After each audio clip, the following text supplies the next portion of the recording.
നമസ്കാരം. സാക്ഷി ടി വിയുടെ പ്രിയപ്പെട്ട പ്രേക്ഷകരെ, ഞങ്ങളിപ്പോൾ ഉള്ളത് ചടയമംഗലം MGHS സ്കൂളിലാണ്. ഇവിടെ എത്തിയത് ഈ സംസ്ഥാന കലോത്സവത്തിൽ കഥയെഴുതി ഒന്നാം സമ്മാനം നേടിയ ചടയമംഗലത്തിന് അഭിമാനമായ അമാന ഫിർദൗസിനെ കാണാൻ വേണ്ടിയിട്ടാണ്.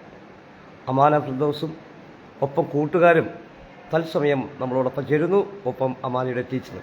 നമുക്ക് അമാനയുടെ വിശേഷങ്ങൾ ചോദിക്കാം. അമാന, സുഖം തന്നെ?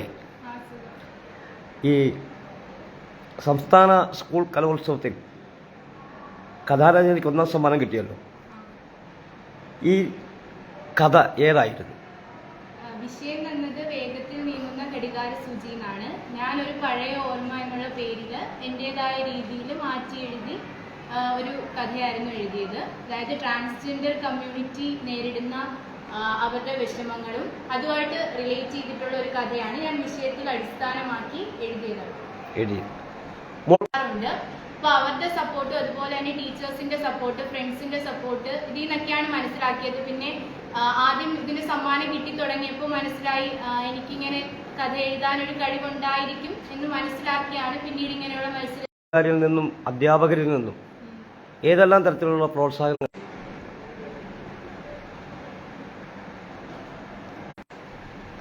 ടീച്ചർക്ക് നല്ലത് മാത്രമേ പറയാനുള്ളൂ.